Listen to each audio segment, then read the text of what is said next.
Welcome to Growth Colony, Australia's B2B growth podcast. I'm Alex Hipwell. Each episode, we bring you B2B founders, CMOs, marketing and sales leaders to find out what makes them successful and what was behind their failures. Let's dive right in. Hello, everyone. Welcome to another episode. I'm Shahin Hoda with Xgrowth, and today I'm talking to Bron Gondwana, Chief Executive Officer at Fastmail, about data privacy and the fast-moving, rapid-changing landscape that it's operating in. On that note, let's dive in. Bron, thanks for coming on the pod. Oh, you're welcome. Thanks for having me. It's an absolute pleasure. Look, for maybe some of the people who are not familiar with Fastmail, can you give us a quick background? Because I love the Fastmail story and why you kind of created the company and everything that comes with it. Can you give us a very short intro to Fastmail? Yeah, sure. I mean, we've been around for over 20 years now. We were founded right here in Melbourne by some people who wanted to have an email service for serious use. So they were building their own business and discovered that there was really nothing between the ISP email service that was designed for home users and not really usable, and the big on-premises thousands of user exchange system. And so they built their own email system. And I guess in the same way that other companies have built their own messaging system and then pivoted to become a messaging company, they spun off a email company with this little email service they built for themselves, discovered other people wanted it, and it grew from there. I joined in 2004 as a sysadmin and programmer and was with the company through until 2010 when we were sold to Opera Software in Norway. I moved to Oslo, lived there for 2 years, operating out of the head office in Oslo, and then moved back to Australia in 2013. Opera moved out of the area that our business would have suited. Their plans had included building a social network that email was a component of, and they decided not to do that. So they didn't need the email service anymore, and we bought the company back from them towards the end of 2013.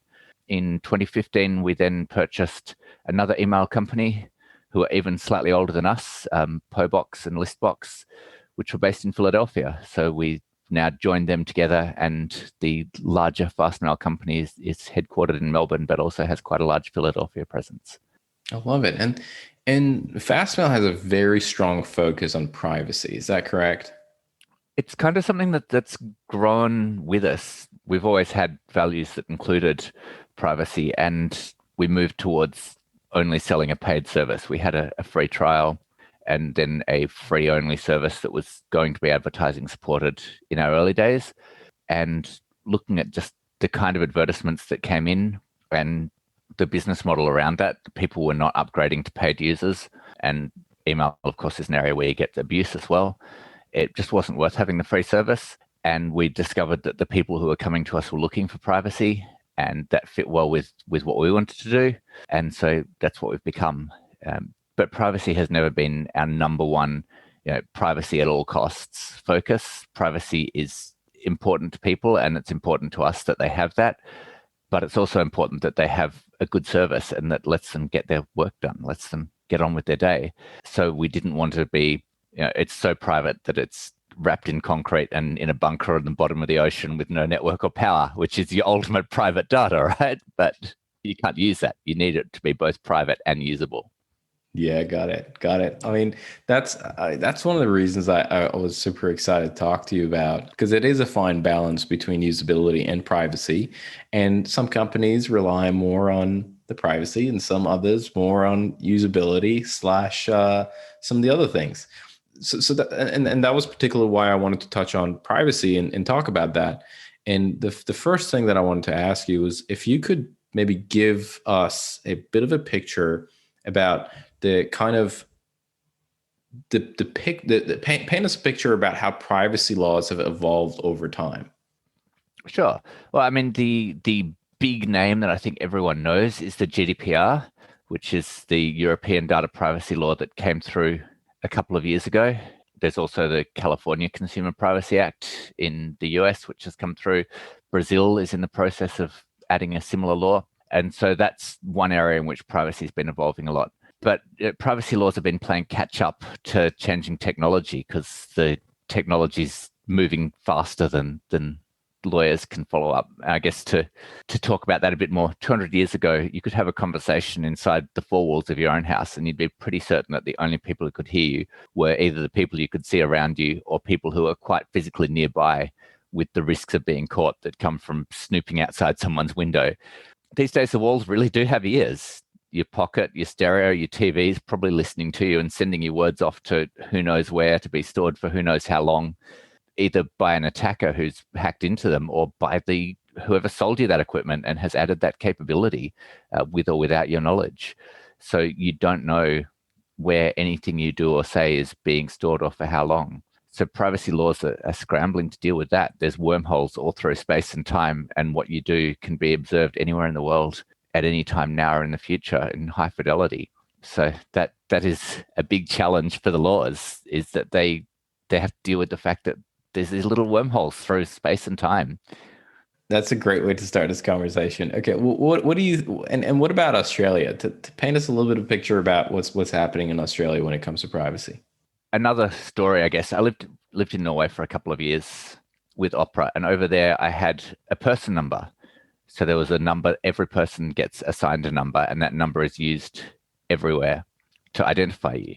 So when I moved house, I updated my address with the government within 2 weeks of moving, as you're required to do, with that person number. And everyone who sent me regular bills or regular official communication got the new address straight away, because that it goes into that central register and you can be sent that. In 1985, there was a proposal for an Australia card, which was shot down largely because of privacy concerns. The idea that if you have this one number that links you to everything, then that's bad for your privacy. So instead, everyone has a tax file number, a Medicare number, maybe a personal ABN. And technology has moved so fast that pretty much everyone who's collecting dossiers on people, collecting all the data about you, has all these numbers, all this information about you, fully cross-linked, etc. And meanwhile, the individual pays the cost of the security theatre that's still there, of pretending that these things are private. So you have to memorize these numbers and tell them to government departments that have legislated amnesia, but everyone else can use them. So we're getting the downsides of not having the privacy, along with the downsides of not having the easy linking. Yeah, got it. So that's really interesting. And I think Australia, there's going to be a push from Australians with the demand for something like GDPR type protections, where we have the ability to control what happens to the data about us, and that people who are collecting our data are upfront and honest about how they're going to use it and what they're going to use it for, and need to either have a valid reason or our consent to use that data, rather than check this box to be harassed by us forever and have no way of getting off our list. By the way, you need to check this box in order to use our service. Got it. So you reckon GDPR or a version of it is coming to Australia? I think it's likely to. I think there'll be a pressure for it. There's obviously downsides to something like GDPR as well. And so the big issue there for us, we spent quite a lot of effort becoming GDPR compliant. And it wasn't because it didn't align perfectly with our values. We've always been upfront about where the data's going. We've been upfront about the fact that we don't sell it. We ask people to pay us money in exchange for service. It's a nice single purpose transaction. It's very honest and upfront. But despite that, we still had to do a lot of work to make sure that all the text was legally compliant with the GDPR. We had to do a lot of documentation of the relationships with our partners, just to prove that anyone who could possibly access data, that we had an agreement in place with them around it. So there was a lot of compliance work, even though we didn't have to change anything. We just had to document it and get the compliance in place. And this is somewhere that excludes small players and entrants from the market, because there's quite a lot of work just to be compliant with all the rules and regulations that you have to follow.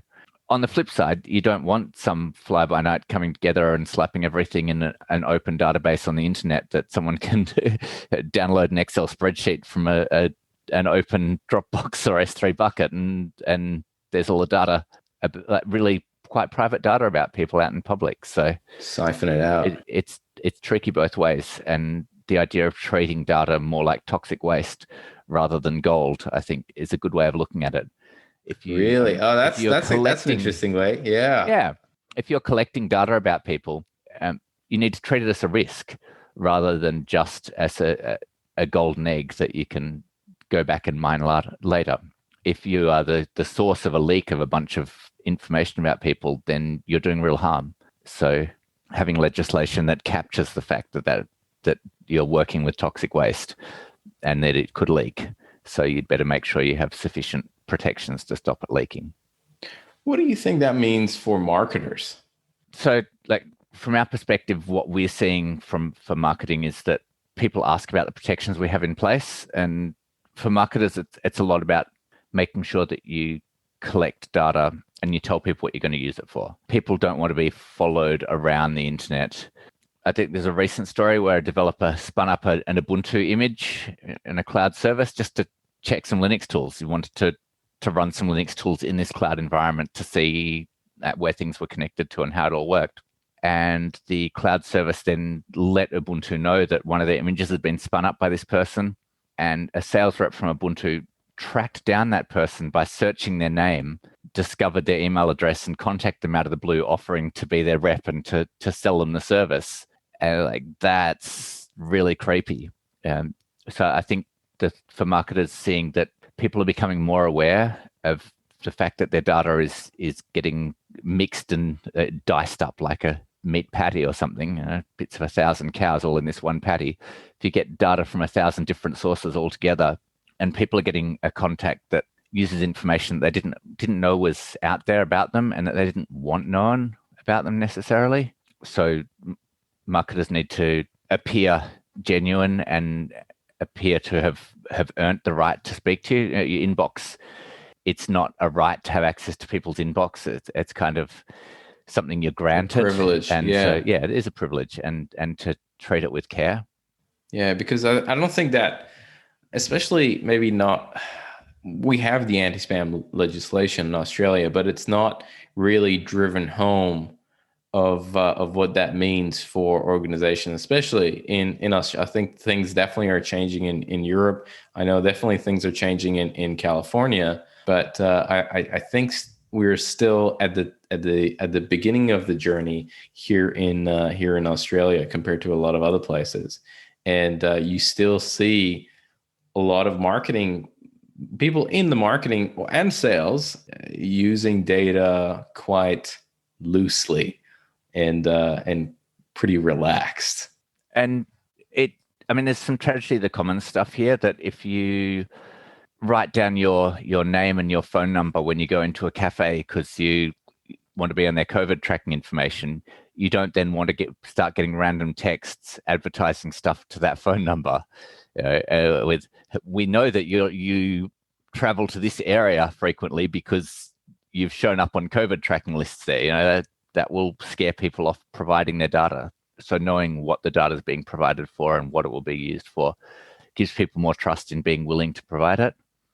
Do you reckon that's easy to do? Because it sounds so resource intensive. It sounds like a lot of work, even for me as the consumer, to read when I'm signing up. Let's just take that example that you just said, to read what that information. I just checked in a cafe, and I have to go through and understand how that data is going to be used.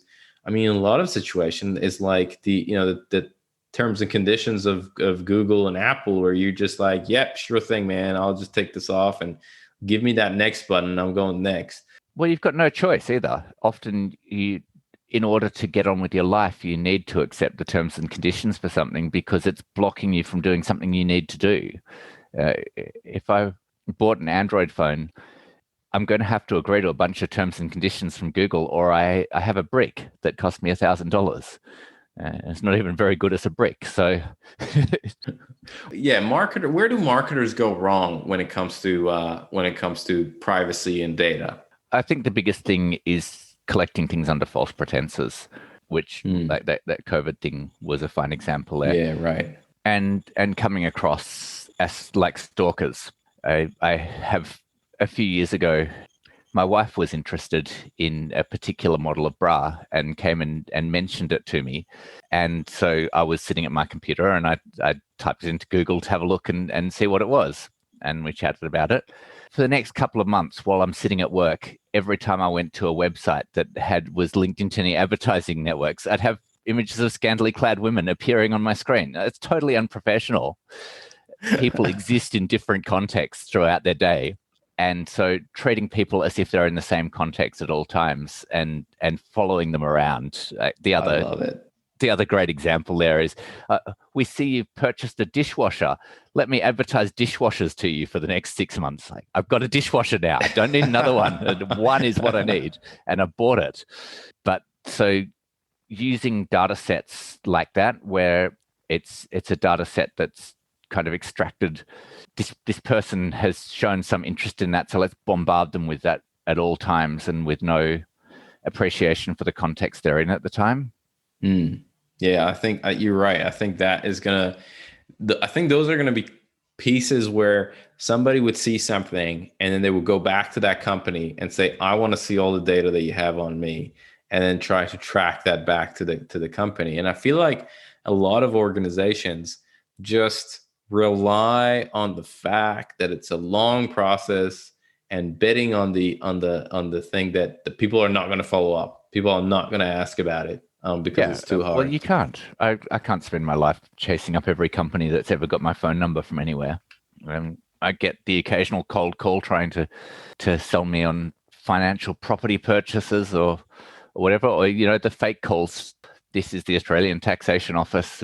We've opened a case into you. You must call this number and pay us money right now, or you will go to jail. The first one. Yeah, I remember the first time I got that. And I mean, I didn't grow up here, so I've been here for a couple of years, and I wasn't completely sure how things operate, right? And the first time I got that call, I was like, oh my God, I'm in trouble. What is this? Like, what is happening? And I was a bit tripped, but when I came to my senses, and I was like, I don't think this is a real call. But you're right. That's definitely one of the avenues that a lot of people explore. And so it's from advertising bras to ATO is gonna take a legal action. Yeah. And how do you distinguish whether something is a real marketing message or a scam? Another interesting case I had was I got a phone call out of the blue one day by someone who claimed to be from the branch of my bank in an area that I just moved to a few months earlier. So she was now my local rep and calling me to ask questions about my banking and asked me to identify myself. She'd initiated the call and asked me to provide personal data to identify myself. And I said, no, you got to be kidding, right? How do I get back to you when I initiate the call through to the bank, and then I'll identify myself to you, but I'm not identifying to a random person who's called me? She wasn't a scammer, but how do you distinguish between that and an actual scammer? We operate on heuristics there, and the more of our personal data is known, if you know somebody's mother's maiden name, the color of their first car, and the name of their first pet, you can be them on the internet. Yeah, that's it. You can copy and paste that person. Very true.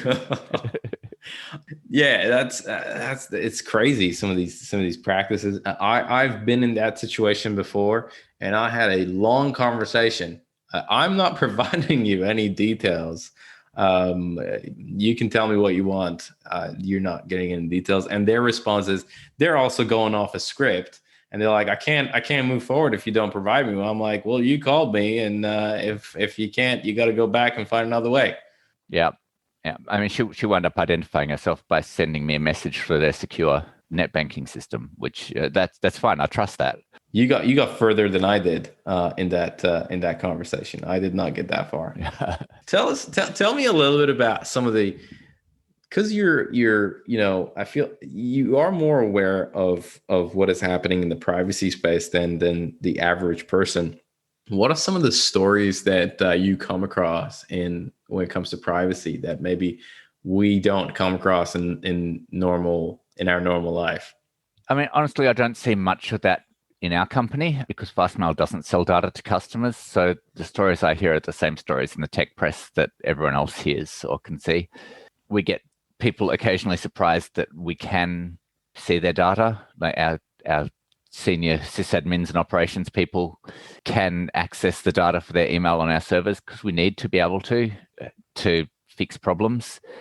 I've got some great technical debugging stories of weird stuff happening with emails that were an exact multiple of 4,096 bytes long, and so we're hitting a memory overrun if a particular rule in that person's email incoming rules matched that message and matched the end of it, so it ran over in memory. Like that kind of thing, you have to look at the raw message to see what's going on. But we've put a lot of protections in place in our system over the years so that we now obfuscate everyone's email when you go in to look at it at first, so that if any of our support agents or even the senior staff go in to look at a problem with an account, to start off with, we hide all the details so you can't see the actual emails. You can just see the minimum you need in order to debug the problem. So a lot of that kind of protection's been built in over the years, but some people kind of imagine that it's all a black box that we, we can't see it all. Yeah. But yeah, one of the scariest things from a privacy perspective in the wider world is how much highly sensitive data gets stored unencrypted in random file shares, and just nobody finds them. So there's so much data that will be on a thumb drive that someone takes home and drops. Or I don't know if you heard about the story with some filing cabinets in Canberra that were discovered at an auction house full of highly confidential documents that just hadn't been destroyed. They'd been sold off from some office that had them in, and nobody realized. Oh, wow. I did not hear about this. It was a couple of years ago. And they had not been correctly destroyed. So all these confidential documents were just there in the filing cabinet. Someone bought these things at auction, opened them up, and they were full of all this paper. I'm like, whoa. And that's the government. Yeah. So mistakes happen all the time. And so it's surprising how much data gets printed out and faxed and scanned back in, or hand data entered back into another system, and how many places data kind of seeps out around the world. Yeah, it's fascinating. I remember, watching the movie Social Network, and I was watching it with my partner, and she was fascinated when she was like, they were talking about all the data that they were capturing. Now, I had a background where we did a lot of work in product design, and in the sense of software, product design and analytics, and capturing that information. And I was like, yeah, this is public knowledge. Well, I thought it was pretty obvious, but then I just realized that it's not. Like the amount of data, just like you said, people think it's a black box. And when you let me just open this up and see what is happening behind the scene, and all the data that the organization is capturing and that they can capture, it's mind-boggling for consumers and customers. So yeah, that black box that you think, that perception that it's the black box, and I'm just in my own world here and doing my thing. But what really happened is that this is feeding into this whether it's the analytics dashboard or whatever it is, it's feeding into these systems that a lot of it can be intricately monitored. Now, I mean, I'm not saying that's the case with all companies, but it's just having that knowledge I think changes people's perception about what's going on. I've got another great anecdote about data security. Go on. In second year university, I was in the computer lab one day poking around, as you do. Students poke at everything. And I discovered that my university lecturer had an open network share on his computer that contained a draft of the upcoming exam paper. Oh, wow. That he'd just shared it there to a colleague, and it was openly available on the network. And one of the hardest parts with security is it's not obvious when it's not keeping out someone that it should. People usually only see the happy part, where if they can access what they expect to, then that's what they know. But can others access it too? It's really hard to know. Yeah, very true. Very true. Oh, look, I have a bunch of stories from school as well of like what people did in exams. I won't go into details here, but those are always limitations. So it's that's long enough it. To go for me. That's it. That's it. Now, Bron, is there anything else around privacy, around how it relates to marketing and what is going on in the market currently that you think I didn't cover in our questions that it's worth mentioning? I think the main thing is the brand damage if you're found to be the source of a data leak. it can cause quite a lot of damage to the brand that you're marketing for if you collect data on people and then that leaks out. So that goes back to the toxic waste kind of view of things. I think it's good that there's a move towards marketing more to the context that people are in rather than trying to track the person, as people become more aware of privacy and try and opt out of the services that are all about mixing and matching and trying to micro-target them. That's a really good point, because that's also like, you might be collecting data and it's illegal, right? But when people find out the amount of data that you have, that backfires. And that's just, how can companies overcome? And it comes to the point that you said, that you have to educate of where this is going to be used, how it's going to be used, and that whole ball game of where the use cases are. So it's such a good point that you say it's toxic waste rather than gold or oil. Yeah, are you doing something that a reasonable person would do? Is part of the question there. I mean, there will be unreasonable fanatics on all sides, but the general person will say, is it reasonable for you to collect someone's email address so that you can contact them again? Yes. Is it reasonable for you to then sell that to every spammers list in the world? No. Is it reasonable for you to tie that email address to enough psychometric data that you can pretty much fake up an email that pretends to be from one of their friends recommending a product? And probably as not. We get into to smarter AIs and to more capabilities in machine learning, it gets to the point where you could falsify an email from every single person, rather than getting a mass broadcast spam, could get a targeted message that says, hey, you, this is your friend recommending this thing to you. And it's a lot harder for the human bullshit filter to figure that out. Yeah, that's not going to be you on a phone call and be like, no, I'm not going to give you my details. That's going to be a different conversation. All right. No, I love it, Bron. Thank you so much. Now, I have a couple of rapid questions that I want to ask you. Yep. That will smash through these really quick. And I ask this from everybody. Number one is, what is one resource? It could be a book, blog, podcast, talk, whatever it is, but one resource that fundamentally changed the way you work or live. It's not so much a specific thing, but one of the things I've been thinking about a lot is I've been reading a lot about poverty and how it changes that growing up in poverty changes people's behavior, and thinking not so much about poverty in terms of money, but poverty in terms of time.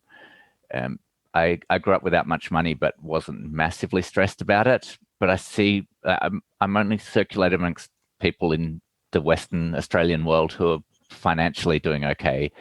They don't have trouble putting a roof over their head or feeding their families, but they have no time and feel completely stressed about time. So I'm trying to live with more of an abundance mindset rather than a poverty mindset about my time, and not resent people needing it or overfill it, which is a bit hard to do today, where I've had 4 meetings back to back and I've got an in-person meeting to run off to soon after this. But yeah, my work in progress to improve my life is to have less of a poverty mindset around time, and not hoard it or resent its use. Got it. Okay. All right. That's awesome. Question number 2: if you could give one advice to marketers, what would it be? Be honest to yourself, with your customers as well. Misleading money can make you money in the short term, but you have to live with the guilt of having done that for the rest of your life. You need to live with yourself for the rest of your life. So we have a company that isn't using any dark patterns on our customers, and it feels great.